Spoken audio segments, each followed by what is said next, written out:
Today we are going to discuss about the fundamental duty. आज basically जो है हम लोग फंडामेंटल ड्यूटी के बारे में और साथ ही साथ जो है फंडामेंटल ड्यूटी क्या क्या है और what were the significance of fundamental duty, why individual should obey the duty या why individual should perform the duty towards the nation and towards the community.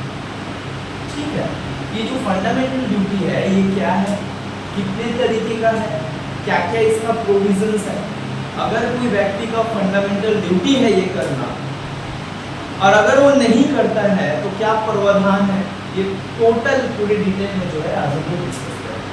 तो सबसे पहले हम लोग बात करते हैं फंडामेंटल ड्यूटी। देखो फंडामेंटल ड्यूटी जब हम लोग पढ़ते हैं तो फंडामेंटल ड्यूटी का मतलब क्या होता है, जैसे कि तुम लोग ऑलरेडी पढ़ चुके हो फंडामेंटल राइट्स। तो rights and duties two different things.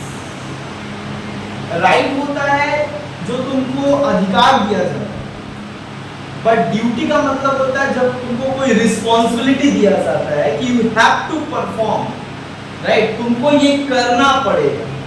तो उसके पीछे क्या होता है, एक तरीके का चाप होता है, एक तरीके का फोर्स होता है, यस, एक तरीके का क्या होता है, मतलब रिस्पॉन्सिबिलिटी होता है, मतलब उत्तरदायी होता है कि नहीं तुमको तो करना होगा और you are responsible for that and you have to perform this things for the country. So fundamental duty and fundamental right is two different things. याद रखना, राइट्स और ड्यूटी जो है एक जैसा नहीं है। राइट्स का मतलब होता है ये हमारा हक है, बोलना हमारा हक है, पर ड्यूटी क्या हो सकता है, जो ड्यूटी में बोला गया है, ड्यूटी हो सकता है कि वोट देना हमारा duty, it is not your right. Okay, right to vote, मतलब वोट देना तो तुमको अधिकार दिया गया, बट तुम्हारा ड्यूटी क्या है कि रेगुलर वोटिंग करना, दिस इज योर ड्यूटी। तुम्हारा अधिकार है तुमको बोलने का, तुमको अधिकार है पढ़ने का, बट एक तुम्हारा हक, एक तुम्हारा काम क्या है, कर्तव्य क्या है देश के प्रति। अगर इस देश में रहते हो तो इस देश के संविधान को मानना तुम्हारा क्या है, कर्तव्य। एक सिंपल एग्जांपल देते हैं जिससे तुम समझोगे कि राइट्स और ड्यूटी में क्या अंतर है। हमारा पेरेंट्स हम लोग को जो देखरेख करते हैं, जो सब कुछ देते हैं, उनका क्या है, duty. That means parents has responsibility to take care her and his children.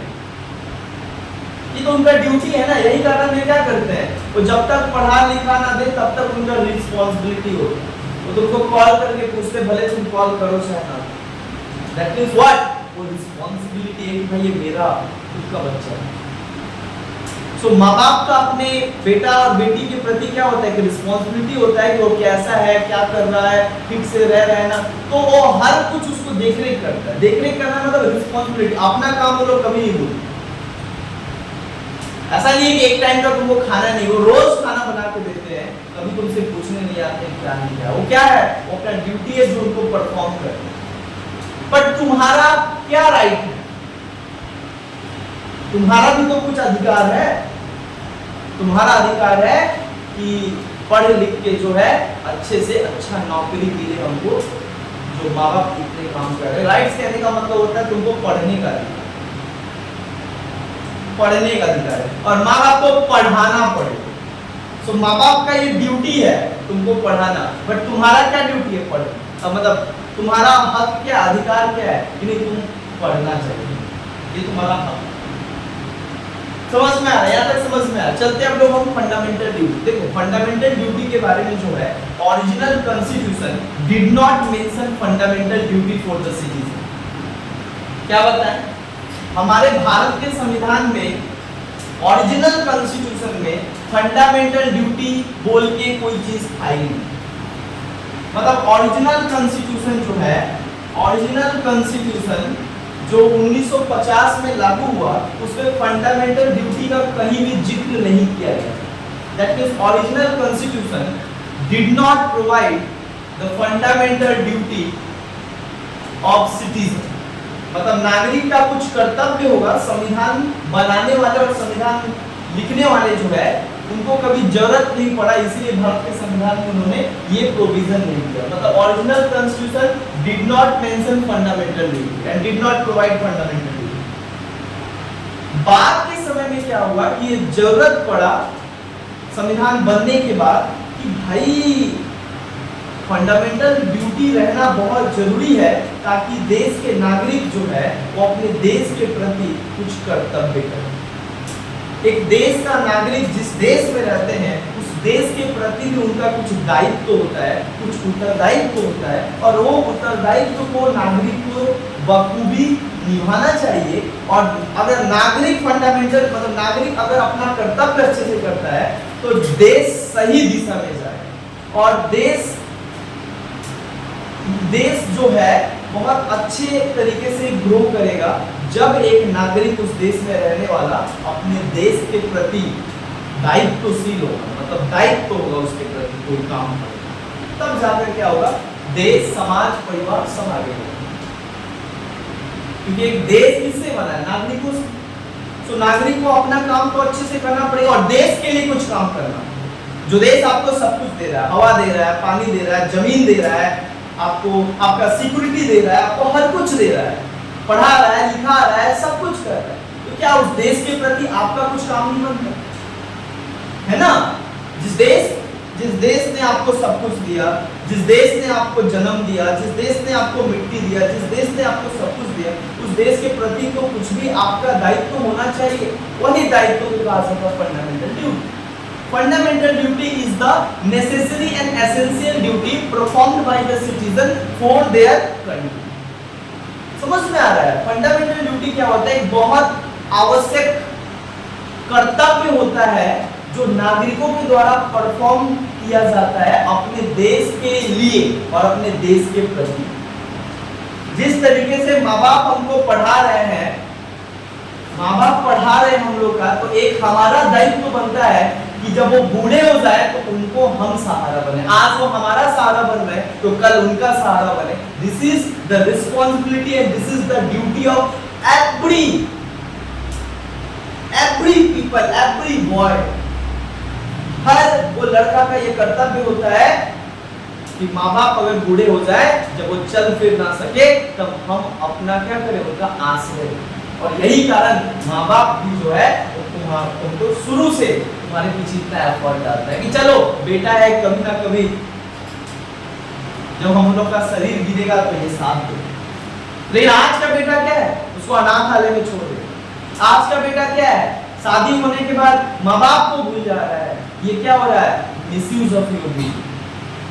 वो माँ बाप, सोचो कितना तुम लकी हो कि वो माँ बाप जो है तुमको बीच में नहीं छोड़, कितना भी तकलीफ करने के बाद आधा रोटी खाकर आधा रोटी तुमको खिला।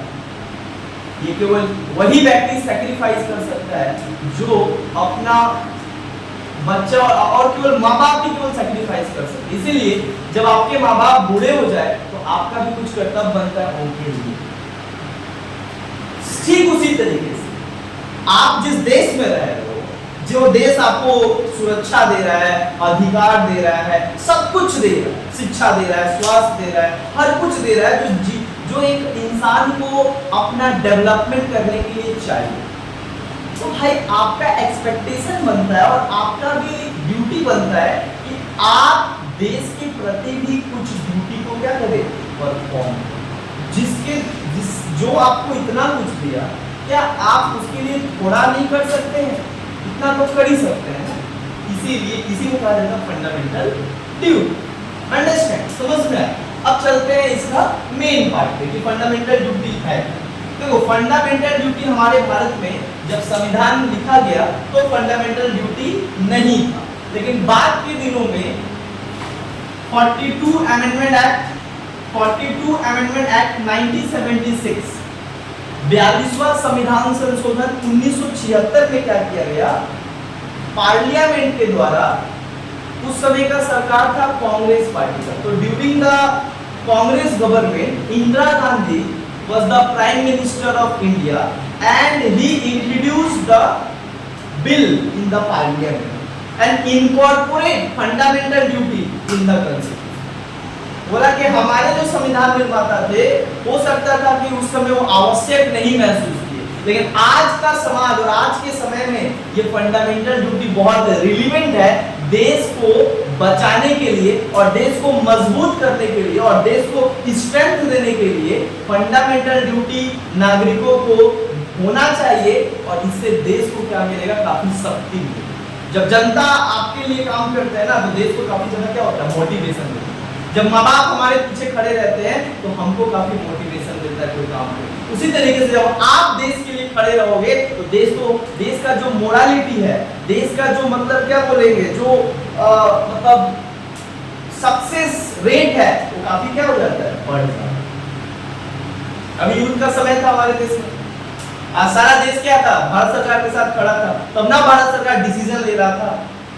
अगर वही आप खड़ा नहीं रहते और सपोर्ट नहीं करते, क्या भारत सरकार डिसीजन ले पाता, नहीं ले पाता।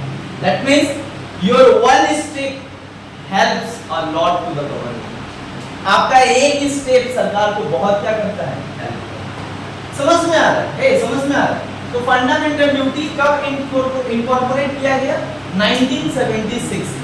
सो फाइनली फंडामेंटल ड्यूटी 1976 में किसके द्वारा, कांग्रेस गवर्नमेंट के द्वारा। किसके द्वारा, कांग्रेस गवर्नमेंट। उस समय का कौन प्राइम मिनिस्टर थी, Indira Gandhi, the first female prime minister of India. Bharat की पहली महिला प्रधानमंत्री जो थी इंदिरा गांधी। उन्होंने क्या किया, इसको जरूरी समझा और भारत के संविधान में इसको अमेंडमेंट करके, कॉन्स्टिट्यूशनल अमेंडमेंट लाकर, पढ़ाए थे कॉन्स्टिट्यूशनल अमेंडमेंट बिल, वो बिल लाकर बखूबी इसको क्या करती है, जोड़ देती है। अच्छा, कहां पे जोड़ती हैं, देखो ये फंडामेंटल ड्यूटी जो था, ये कॉन्सेप्ट आया कैसे अचानक माइंड में। ये कॉन्सेप्ट आने के पीछे एक बैकग्राउंड समझो कि अचानक इंदिरा गांधी के मन में तो आया नहीं होगा, कुछ ना कुछ परिस्थिति होगा, कुछ ना कुछ अदर रीजन होगा, तब ना आया होगा, क्योंकि भारत के संविधान में तो था नहीं। आइडिया कहां से आया, देखो the idea of fundamental duty is taking from USSR. मतलब ये जो फंडामेंटल ड्यूटी का जो आइडिया है, ये बेसिकली भारत कौन सा देश से लिया, यूएसएसआर। उस समय यूएसएसआर कहा जाता था और आज उस देश को क्या कहा जाता है, रशिया। क्लियर है, उस समय इसको कहा जाता था यूएसएसआर क्योंकि कोल्ड वॉर चल रहा था, बट आज इसको क्या कहा जाता है, रशिया। मतलब जो भारत के जो मतलब कानून निर्माता थे, वो फंडामेंटल ड्यूटी को कहां से इंस्पायर होके लिए, रशिया के देश से। रशिया के देश के संविधान में एक फंडामेंटल ड्यूटी था जो नागरिकों के लिए होता था कि नागरिक को देश के लिए ये सब करना पड़ेगा। तो इंदिरा गांधी काफी क्या होता है कि कांग्रेस गवर्नमेंट इससे प्रभावित होता है और बोलता है कि नहीं, देश को अगर सही दिशा में ले जाना है और कभी देश के ऊपर क्या हो कि बाहरी संकट हो या आंतरिक संकट हो, तो अगर ये नागरिक देश के प्रति ड्यूटी परफॉर्म करेंगे तो वो समस्या आएगा ही नहीं। समझ में आ रहा है, तो आइडिया कहां से लिया गया, कहां से भारत इंस्पायर होकर फंडामेंटल ड्यूटी को अपने संविधान में जोड़ा, रशिया से। समझ में आ रहा है, बट ये क्यों जोड़ा गया, क्यों जोड़ा गया? The question is that why in 1976 Indira Gandhi incorporated fundamental duty in the constitution? Because of the one reason, सबसे बड़ा रीजन जिसके कारण फंडामेंटल ड्यूटी को सोचा गया और जोड़ा गया। क्यों? क्योंकि इंदिरा गांधी उस समय क्या की थी, नेशनल इमरजेंसी लगा दी थी। नेशनल इमरजेंसी, पता तुमको, राष्ट्रीय आपातकाल होता है। और नेशनल इमरजेंसी लगाकर 1975 से 1975 से 1977 तक क्या था, भारत में 2 साल तक क्या लगा दी थी, आपातकाल लगा थी। मतलब पूरा भारत जो है under the control of central government, all the state government, all the मतलब chief minister of state government were suspended and all the power of the state are going under the central government. Understand?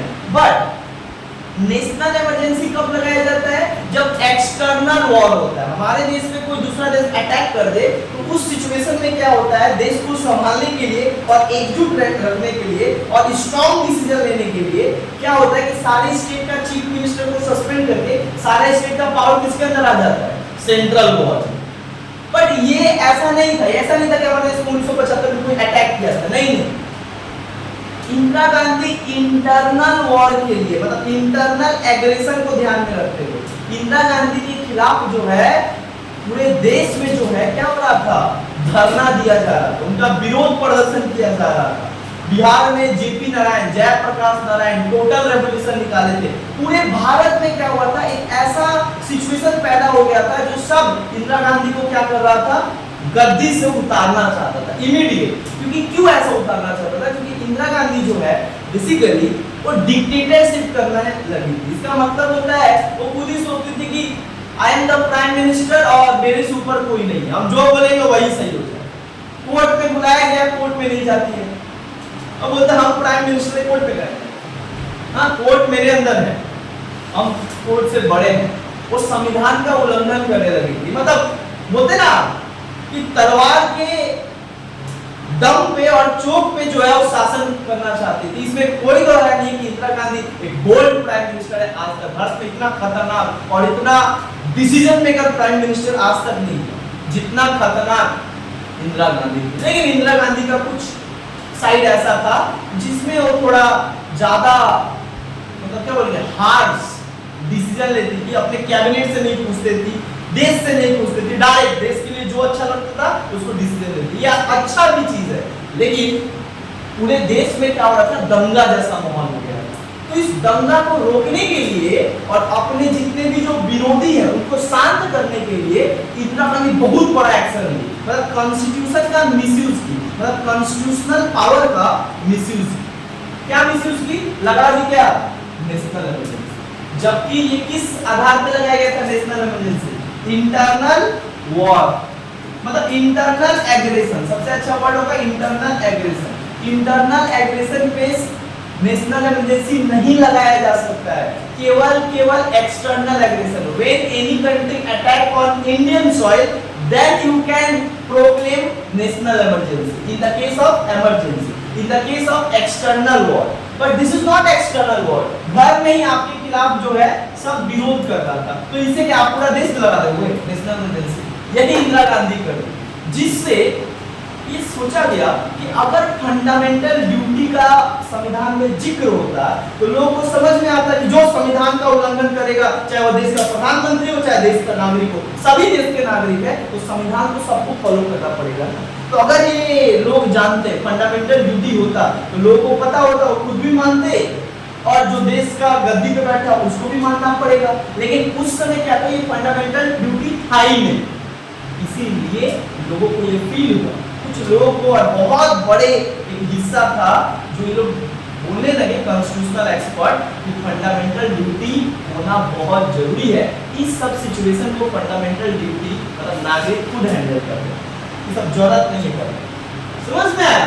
तब जाकर क्या किया गया, finally एक committee बनाया गया। अब जाहिर सा बात है फंडामेंटल ड्यूटी क्या रखना है, कौन कौन फंडामेंटल ड्यूटी रखना है, ये सब तो बनाना पड़ेगा ना।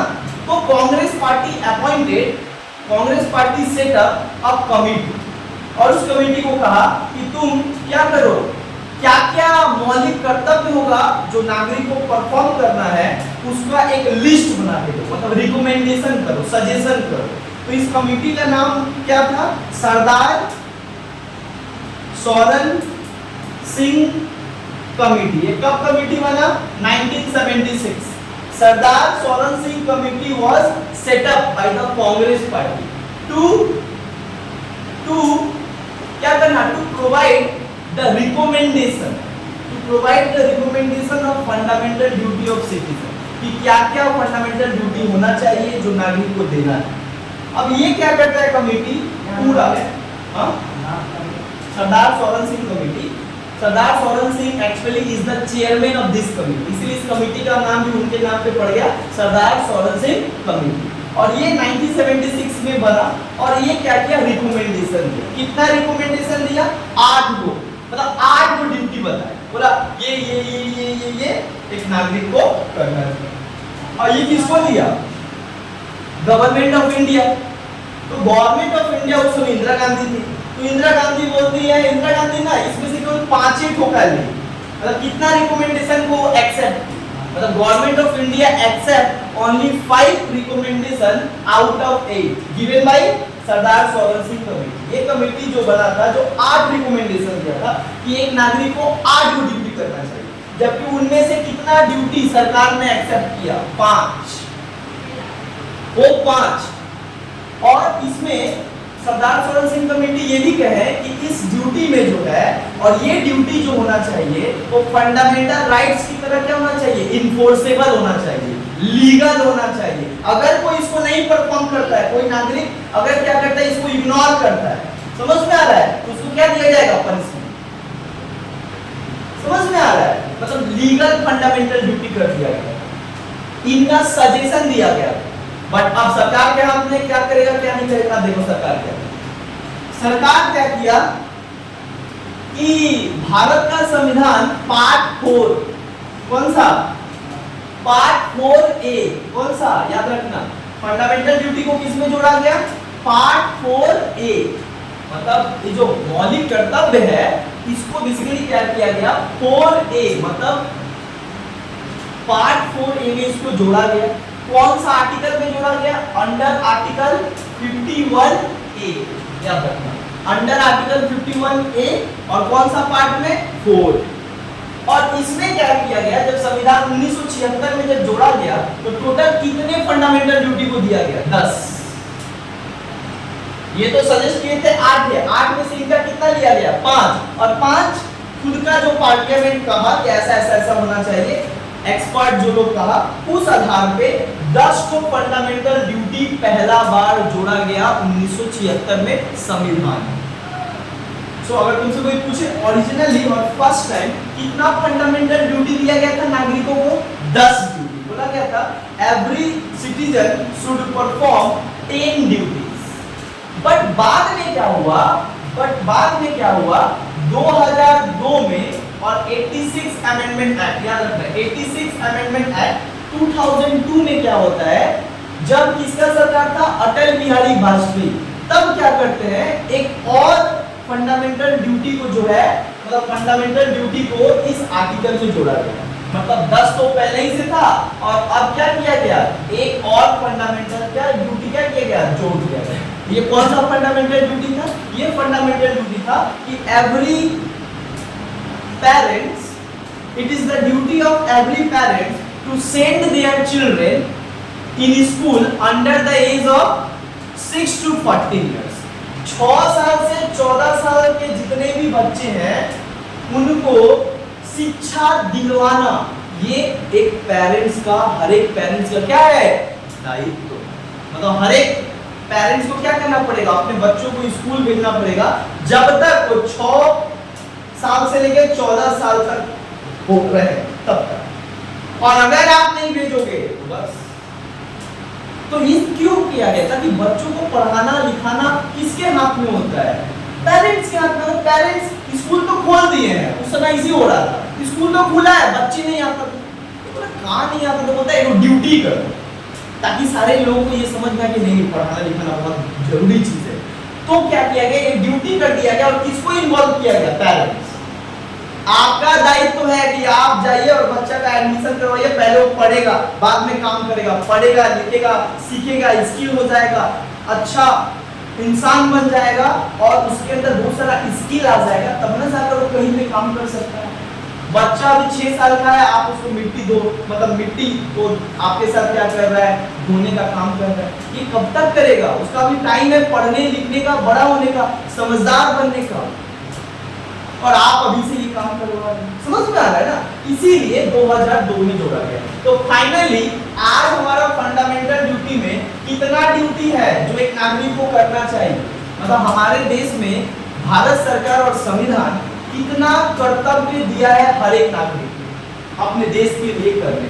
11। सो अगर क्वेश्चन आएगा how many fundamental duties in Indian constitution? 11। Act now 11। सो 11 कर्तव्य हर एक नागरिक को करना चाहिए और करना चाहिए अपने देश को, देश के लिए और देश को आगे बढ़ाने के लिए। और ये हमारा फंडामेंटल ड्यूटी है 11। समझ में आया? यहाँ तक समझ में आया? अब समझते हैं कि जो फंडामेंटल ड्यूटी है ये 11 में से कौन कौन सा ड्यूटी? कोशिश करते हैं तुम लोगों को कुछ बता पाए कि फंडामेंटल ड्यूटी में जो 11 है वो क्या क्या ड्यूटी। देखो सबसे पहले जो है के तक है, कितना इसमें अल्फाबेट में लिखा गया A B C D E F ऐसे करके दिया है, मतलब टोटल कितना है 11 है। सो 11 बताते हैं करके, ध्यान देना कि हमारा कर्तव्य क्या, और ये तुम लोगों को भी जानना बहुत जरूरी है as the student of political science and as the citizen of India, क्योंकि एक्चुअल में ये फंडामेंटल ड्यूटी किसको दिया गया है, नागरिक को दिया गया है। अच्छा किसके नागरिक को दिया गया, भारत के नागरिक को दिया गया है ना। The citizen of India has 11 duty to perform towards the nation. अपने देश के प्रति 11 काम करना हमारा जिम्मेवारी है, हमारा responsibility. Duty means responsibility, right, it is your responsibility. जैसे तुम्हारा रिस्पांसिबिलिटी बहुत कुछ है, उसी तरीके से उनमें से एक रिस्पांसिबिलिटी अपने देश के प्रति कुछ ड्यूटी, कुछ सर्व करना, to serve the nation. It is your duty to serve the nation. Fundamental duty means serve the nation, अपने देश के प्रति कुछ काम करना। अच्छा क्या क्या है 11 में, एक एक करके बताते हैं। पहला फंडामेंटल ड्यूटी जो हर एक नागरिक को करना चाहिए वो क्या बताया गया है, बताया गया है कि each and every citizen of India to respect constitution and its idea and institution. National flag, national anthem, national flag, national anthem and national song. संविधान, राष्ट्रीय ध्वज, राष्ट्रीय गान और राष्ट्रीय गीत, ये तीन चीज को क्या करना पड़ेगा, हर एक इंसान को रिस्पेक्ट करना। भाई जिस व्यक्ति, जो लोग झंडा के लिए अपना जान कुर्बान किए हैं 1947 में, और आज भी हमारे बॉर्डर पे खड़े हुए सारे सेना उस झंडा के लिए ही जो है, झंडा का इज्जत और मर्यादा बचाने के लिए ही वो गोली पे सीना खाता है, उस झंडे का सम्मान करना चाहिए। जिस झंडे के लिए 200 वर्षों तक हम लड़ाई किए, किससे, अंग्रेजों से, है ना। पहला ड्यूटी कहा गया कि it is the duty of every citizen of India to respect the ideas, institution, constitution, national flag, national anthem, national song. पहला समझ में आप क्या बताए, ये हर एक ड्यूटी है, समझ जाओ। दूसरा ड्यूटी क्या है, दूसरा ड्यूटी क्या बताया गया, बोला गया कि देखो हर एक नागरिकों का कर्तव्य होता है कि जो हमारे फ्रीडम फाइटर है और उनका जो आइडियल्स है, उनका जो आइडिया है जिससे वो इंस्पायर्ड हुए हैं, उसको हमको क्या करना चाहिए, चेरिश करना चाहिए और फॉलो करना चाहिए। To cherish, follow and respect the national fighter या द फ्रीडम फाइटर, जो हमारे फ्रीडम फाइटर है, जो हमारे स्वतंत्रता सेनानी है, जिन्होंने हमको आजादी दिलाया, और आज हम लोग बैठ के पढ़ रहे हैं, बोल रहे हैं, बात कर रहे हैं और इस देश में घूम रहे हैं, लेकिन इस देश को जिसने आजादी दिलाया, उन व्यक्ति और उनके जो आदर्श है, उस आदर्श को हमको क्या करना चाहिए, चेरिश करना चाहिए, मानना चाहिए, फॉलो करना चाहिए और रिस्पेक्ट भी करना चाहिए। नेताजी सुभाष चंद्र बोस देश के लिए अपना जान कुर्बान कर दिए, सो उनको रिस्पेक्ट करना चाहिए, है ना। Mahatma Gandhi, father of nation, respect करना चाहिए कि जो व्यक्ति देश को इकट्ठा करे, किसी के अंदर है ताकत आज देश को इकट्ठा कर ले। एक बात बोलने पे करोड़ों लोग सड़क पे खड़े हो जाते थे और गांधी जो कहता था उसको वो लोग करते थे। आज कोई है ऐसा नहीं था। उस टाइम जहाँ पे फोन नहीं था, कुछ नहीं था, तो वहां पे लोगों को इकट्ठा कर लेना पॉसिबल ही नहीं, नामुमकिन था, लेकिन वही व्यक्ति का नाम है महात्मा गांधी।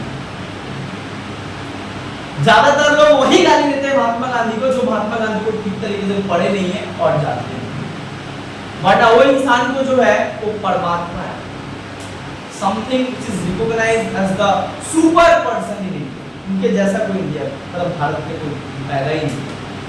सो समझ में, दूसरा काम समझ में है कि हर एक नागरिक का कर्तव्य क्या होता है। तीसरा काम क्या बताया गया है, तीसरा काम बताया गया है कि तीसरा सबसे बड़ा काम क्या होता है एक देश के नागरिक का, to uphold the sovereignty, unity and integrity of the country. देश की संप्रभुता, एकता और अखंडता को अक्षुण्ण बनाए रखना ये हर एक नागरिक का कर्तव्य है। ऐसा कोई काम नहीं करोगे जिससे देश में अलगाव पैदा हो, ऐसा कोई काम नहीं करोगे जिससे देश की संप्रभुता का नुकसान हो। ऐसा कोई काम नहीं करोगे जिससे देश में एकता ना हो। समझ में आ रहा है? तीसरा काम समझ में आया? संप्रभुता, एकता और अखंडता का रक्षा करना। चौथा काम क्या है? चौथा काम है कि it is the duty of every citizen of India to promote the harmony and spirits of brotherhood among all the Indians without any distinction of religion, race, caste, language, sex, place of birth. हर एक नागरिक का यह कर्तव्य होता है कि वो भाईचारे की भावना हर देशवासियों, हर भारतीयों के अंदर हो और इसी को क्या करे? प्रमोट करे और हार्मनी रखे। हार्मनी मतलब संयमी बनाए रखे, एक दूसरे के साथ भाईचारे की भावना रखे, एक दूसरे के जैसा भाईचारे का दोस्ती होना चाहिए देश के अंदर, सभी लोग के अंदर, चाहे उसका मजहब कुछ भी हो, धर्म कुछ भी हो, जात कुछ भी हो, कुछ भी उसका आइडेंटिटी हो। भारतीय है तो सब लोग मिलजुल के भाईचारे के जैसा रहना, ये हर व्यक्ति को कोशिश करना चाहिए। समझ में आया? कितना ड्यूटी हुआ? 4। 5। पांचवा ड्यूटी क्या है? पांचवा ड्यूटी कहा गया है कि हर एक व्यक्ति का यह कर्तव्य होता है to defend the country in the case of emergency. इसका मतलब होता है देश का प्रोटेक्ट करना, देश का रक्षा करना, और जब सरकार आपको क्या करे? देश की रक्षा के लिए आपको बुलाए तो बिना कुछ सोचे अपने देश के लिए जो है सेवा करने के लिए तैयार रहना। This is the fifth. मतलब मान लो देश में आर्मी खत्म, नेवी खत्म, सब एयरफोर्स सब मारा गया, जब सरकार अंतिम में जब तुमको बुलाता है एक नागरिक को देश को बचाने के लिए, तो उस समय आप फौज बन के देश के लिए जाओगे, नेशनल सर्विस करने। क्या कहा जाता है? To serve the nation. If the state call, अगर स्टेट तुमको बुलाता है देश का रक्षा करने के लिए, तो तुमको क्या करना चाहिए? राष्ट्रीय सेवा के लिए जाना चाहिए। इसीलिए एनसीसी को रखा गया है, इसीलिए स्काउट को रखा गया है। ये सब हमारे वो फोर्स है जो फोर्स नहीं है लेकिन को ट्रेनिंग देके रखा जाता है। जैसा कि तुमको सरकार मॉक ड्रिल करवा रहा था ना, मॉक ड्रिल ऐसे ऐसे करना अगर युद्ध होगा तो, और सरकार जब मान लो सेना खत्म हो जाए तो सरकार ये बोलेगा आपको आना पड़ेगा बॉर्डर पे और लड़ाई करना पड़ेगा, बाकी तो जितना हमको वेपन देना है वो हम देंगे, लेकिन आपको तैयार रहना पड़ेगा। ये भी तो ड्यूटी है। जब देश खतरा में आए तो सब चीज छोड़ छाड़ के पहले देश। This is your duty. ये होना चाहिए लोगों के अंदर, ये होना चाहिए, देश को बचाने का गुरूर होना चाहिए आपके अंदर और सेवा करने का भाव होना चाहिए। आगे एक और क्या है? To protect and respect the dignity of humanity. यहाँ पे बोल दिया गया, साफ साफ कहा गया है कि हम जिस समाज में रहते हैं ये हर एक नागरिक का कर्तव्य होता है कि औरतों का क्या करे? उसको इज्जत करे और उसके मर्यादा का इज्जत करे, बिकॉज वो हमारा जो है इज्जत है और हमें उसको क्या करना चाहिए? प्रोटेक्ट करना चाहिए किसी भी कंडीशन में। So this is the six. सातवां क्या है? सातवां कहा गया है to protect the environment and natural resources like forest, like lake, like mountain, like hill, like other wildlife. To protect the natural wildlife and natural resources. हमारे भारत में जितने भी प्राकृतिक संसाधन है और प्राकृतिक जितने भी जो पर्यावरण है, जंगल हो गया, जानवर हो गए, रिवर हो गया, माउंटेन हो गया, हिल हो गया, ये हमारा कर्तव्य है उसका क्या करे? प्रिजर्व करके। प्रिजर्व मतलब बना के रखे, उसको अच्छे से रखे, उसको गंदा ना करे, बेकार ना करे। इसके लिए ही वाइल्ड लाइफ प्रोटेक्शन एक्ट आया था। उनको भी तो जीवन जीने का हक है। कौन होता है जानवर को मारने वाला? हमारे तरह तो वो भी रहते हैं ना, ये हमारा कर्तव्य है उनको महफूज रखना। उसके बाद क्या है? एक राइट। उसके बाद एक राइट कहा गया था कि it is the duty of every citizen of India to protect the property protect the property and maintain and avoid violence.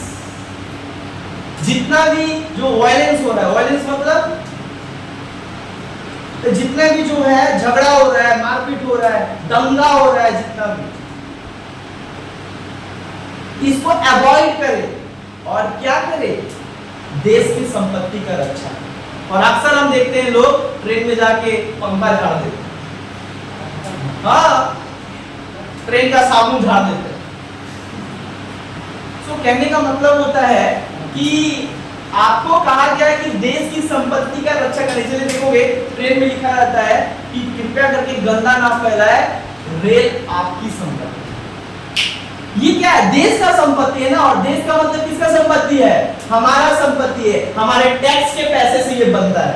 और आप इसको देखते हैं, हम जब दंगा होता है या स्टूडेंट को जब जॉब नहीं मिलता है या कुछ भी होता है, वो पहला निशाना बनाते हैं ट्रेन को आग लगा देते हैं। रे पगला, तुम्हारा ही पैसा से बना है ट्रेन, इसीलिए तुम्हारा संपत्ति है, मत जलाओ। तुम्हारा दुश्मनी सरकार से जाकर बात करो, प्रोटेस्ट करो, धरना करो, बात की बात है, लेकिन ट्रक जलाना, किसी का अपना ही संपत्ति जलाना, ये कहां का न्याय है। ये बात कहा गया वहां पे। एक, तुमको क्या करना पड़ेगा, जितना भी दंगा है उसको क्या करो, अवॉइड करो जितना कर सकते। और दूसरा क्या है, साथ साथ प्रॉपर्टी का रक्षा करो, राष्ट्रीय संपत्ति का रक्षा। ये कहा, देखो एक करके समझ में आ रहा है। उसके बाद क्या कहा गया, एक क्या कहा गया, बोला गया कि ये हर एक नागरिक का ड्यूटी होता है कि हर एक व्यक्ति अपना काम जिस सेक्टर में काम कर रहा है वो लॉयल्टी से करे। अगर हम टीचर है तो हमको अपना रिस्पॉन्सिबिलिटी समझना पड़ेगा और उस तरीके से जो है फांकीबाजी नहीं करना पड़ेगा, हमको अपना 100% देना पड़ेगा। तो वही कहते हैं कि अगर हर एक व्यक्ति का ये कर्तव्य होता है कि आप जो कुछ भी करो दिल मन से करो और अपना काम और अपना सब कुछ समझ के, अपना काम समझ के करो। क्योंकि आप अगर यहाँ डॉक्टर अगर है तो डॉक्टर अच्छा से इलाज करेगा, इंजीनियर है तो इंजीनियर अच्छे से ब्रिज बनाएगा, तो इसका विकास होगा देश।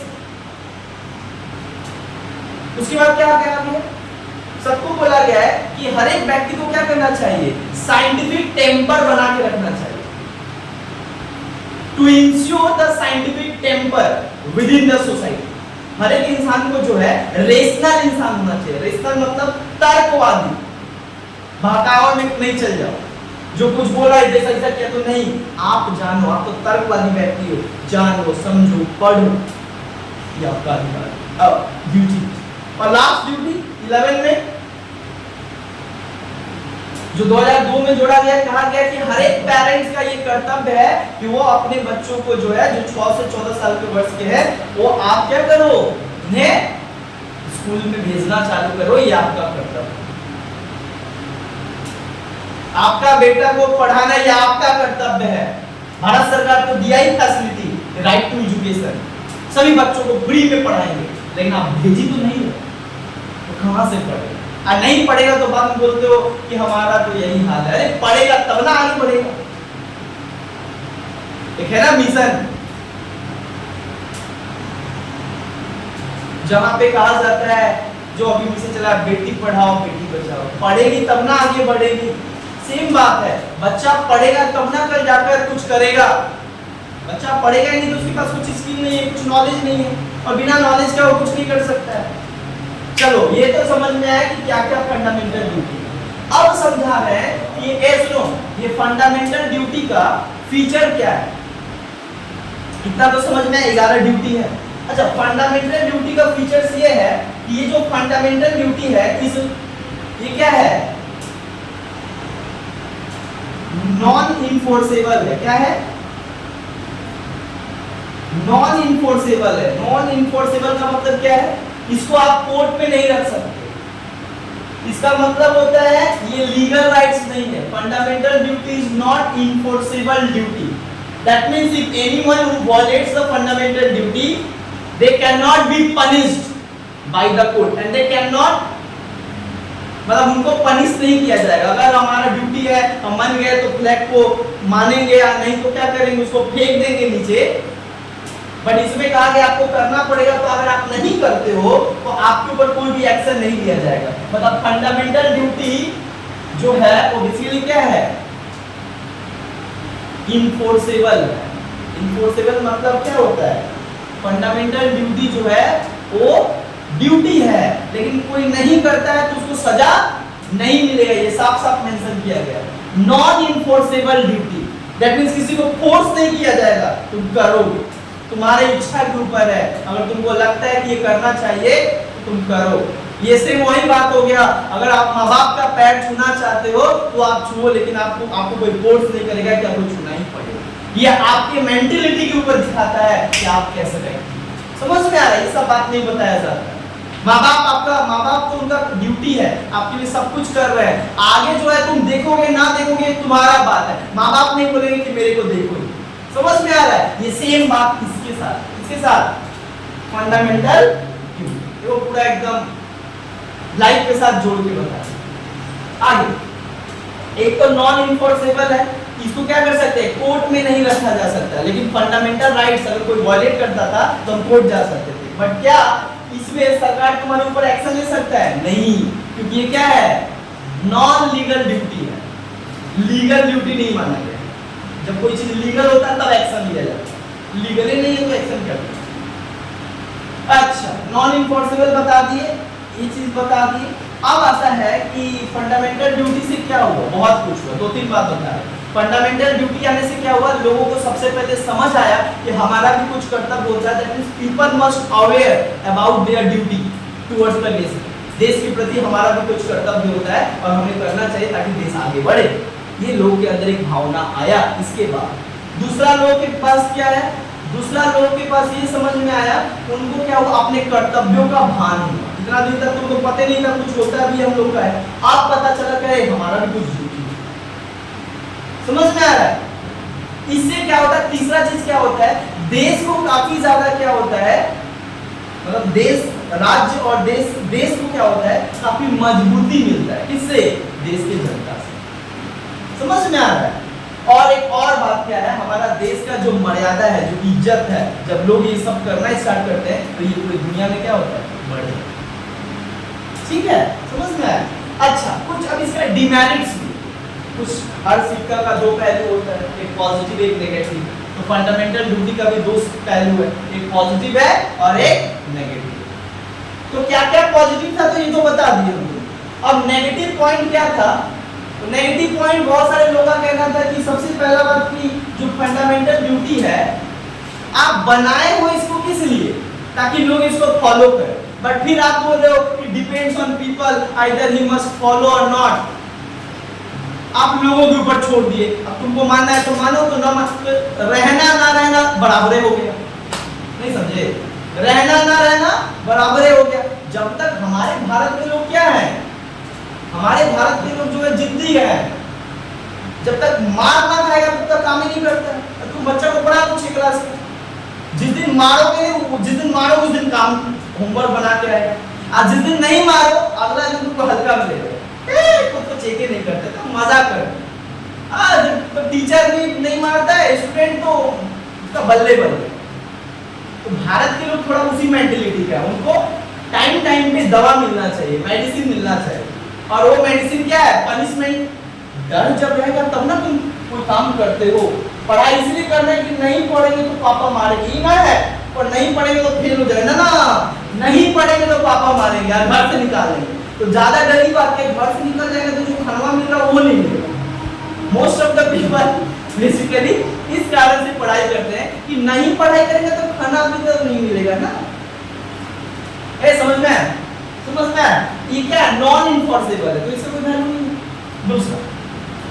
दूसरा क्या बोला गया है कि इसको इतना ना पार्ट 4A में रखा गया है, सबसे लास्ट में रखा गया है, तो इसका वैल्यू और इसका इंपॉर्टेंस गिर गया है।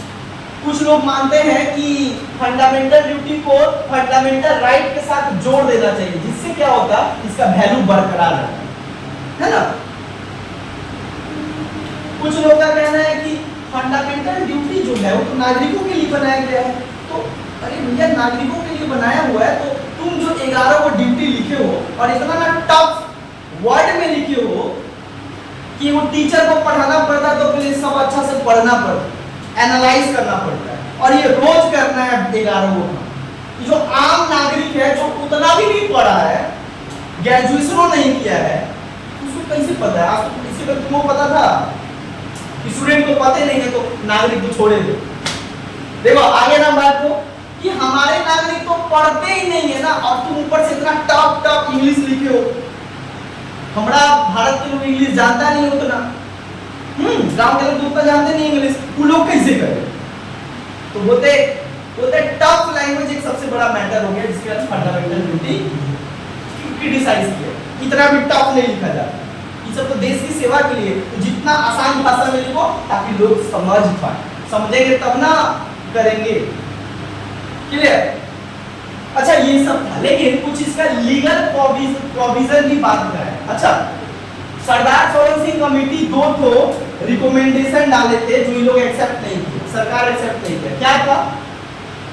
सरदार सरोवर सिंह कमेटी कहते कि भाई right to duty to regular tax, duty to regular tax, हर एक नागरिक का ये ड्यूटी होता है कि वो टाइम पे क्या करे, टैक्स भरे। लेकिन भारत सरकार क्या करता है, टैक्स तो लेता है लेकिन ड्यूटी में नहीं दिया है कि तुम्हारा ड्यूटी है टैक्स भरना। इसलिए आधा से ज्यादा हमारे भारत के लोग, भारत में 100% लोग रहते हैं लेकिन भरते टैक्स कितना, 12%, 88% 88% फाकी मारते। इसका एक सबसे बड़ा कारण क्या है, ई को मेंशन किए थे, कह रहे भैया ई मेंशन कर दोगे तो सब लोग को लगेगा हाँ देश में रहे तो देश को कुछ देना पड़ेगा ना, ताकि वो देश आगे बढ़े, रोड बनाए, सड़क बनाए, ये बनाए वो बनाए। अब ई को मेंशन ही नहीं की हो तो लोगों को कहां से पता है? लोगों को बोले 11 का ड्यूटी में से तो ई था नहीं, तो हमारा तो गलती है नहीं, तो सरकार से गलती है ना, तुम नहीं मेंशन किए। ये तो कह दिया था सरदार सरोवर सिंह कमेटी कि भैया सबको रेगुलर टैक्स मिलना चाहिए, बट सरकार इसको क्या किया, इनकॉर्पोरेट नहीं किया, इम्प्लीमेंट नहीं किया। एक और क्या है, क्या सबको वोट देना होगा अधिकार। आधा से ज्यादा लोग क्या करते हैं, वोट देने जाते हैं, कैसे बिरयानी मिलेगा रे, हाँ बिरयानी मिलेगा तब वोट देने हैं। अरे कौन जाएगा वोट देने, पैर उतना दूर चल के जाओ, भर देगा नहीं देगा तो वोट नहीं देगा। ऐसे वही सिचुएशन देखो देश, ये भी बात कहते हैं कि सबको वोट देने का अधिकार होगा, ड्यूटी होगा, बट मेंशन नहीं किया, इसका गलती। लास्ट बाद के दिनों में देखा गया कि कुछ लीगल प्रोविजन लिया गया। क्या लीगल? एक कमीशन बनाया गया 1999 में, एक वर्मा कमेटी आया। क्या आया? वर्मा कमेटी को एक एक्ट लाया, जिस एक्ट का नाम क्या है, 1971 नेशनल ऑनर एक्ट। क्या नाम है? National honour act. इस एक्ट में क्या कहा गया था कि देखो भैया फंडामेंटल ड्यूटी लीगल नहीं है, मतलब it depends on the morality of one person. याद रखना, फंडामेंटल ड्यूटी जितना 11 को जो है फंडामेंटल ड्यूटी, उसमें कुछ पार्ट क्या है, मोरल पार्ट है। मोरल पार्ट मतलब it depends on someone, either he may follow और not. If they are interested, if उसको ऐसा लगता है नहीं करना चाहिए तो करेगा, नहीं करना चाहिए, मतलब व्यक्ति के ऊपर डिपेंड करेगा। और कुछ पार्ट क्या है, सिविक है। सिविक मतलब संविधान फॉलो करना, नेशनल फ्लैग रक्षा करना, ये तो दायित्व ही है, करना चाहिए, एथिकल वर्क है। बट यहाँ पे क्या बोला गया, नेशनल ऑनर एक्ट बोला गया कि नेशनल ऑनर एक्ट में कहा जाता है कि अगर कोई नेशनल फ्लैग का क्या करता है, दुरुपयोग करता है, ये हमारा पहचान है, अगर इसके साथ कोई खिलवाड़ करता है तो पनिशमेंट दिया जाए, 6 महीना का क्या हो जाएगा, सजा हो सकता है। अगर कोई नेशनल फ्लैग को क्या किया, बर्न किया, बर्न मतलब जला दिया। अगर नेशनल फ्लैग जो है हमारे भारत के लोग और नागरिक उसको जला देते बीच सड़क में तो उनके ऊपर एक्शन लिया जाए। इसलिए बहुत कंट्रोवर्सी होता है, देखोगे बहुत सारे लोग नेशनल फ्लैग छोड़ो, नेशनल एंथम बजे रहता और बैठे रहते। इतना भी अकल नहीं है कि खड़ा हो जाए, कम से कम देश का जो अपना राष्ट्रीय, इसके लिए राष्ट्रीय गीत है, कम से कम राष्ट्रीय गान है, इसमें तो कम से कम खड़ा हो जाए। तो क्या बोला गया, बोला कि इसमें नेशनल ऑनर एक्ट बोला कि आप पनिशमेंट होगा अगर ऐसा कोई करे। तो एक बार बोल रहे हो कि कोई पनिशमेंट ना होगा, एक बार बोल रहे हो पनिशमेंट होगा, ऐसे थोड़ी होगा। संविधान में लिख दिया गया non enforceable duty, it depends on someone, और वो करे चाहे ना करे, parliament can take action, but parliament आज तक कभी एक्शन नहीं लिया इसके खिलाफ। समझ में आ रहा है? तो इंसान के मन में होना चाहिए श्रद्धा मन में होता है। श्रद्धा सीखना और कोई बोलेगा तब तुम पूजा पाठ करोगे, ऐसा मेरे को नहीं जानता। कोई बोलेगा तब जाके किसी का पैर छूओगे, ऐसा नहीं होता। हमारा कल्चर ही सिखाया गया शुरू से कि बड़ों का पैर छूना चाहिए, है ना। सो बेसिकली हम लोग ऐसे नॉर्मली करते हैं। तो उसी तरीके का फंडामेंटल ड्यूटी है। तो ये 11 फंडामेंटल ड्यूटी हम तुम लोग को आज पढ़ा है। इसीलिए बाद में जाके नेशनल वाइल्ड लाइफ एक्ट बनता है। कौन आता है? वाइल्ड लाइफ प्रोटेक्शन एक्ट आता है 1972, जिसमें बात किया गया था ना कि हम अपने जानवरों का रक्षा करेंगे, देखरेख करेंगे, उनको प्रोटेक्ट करने के लिए क्या है? National wild life act. तो इस तरीके से हमारा fundamental duty complete. Thank you so much.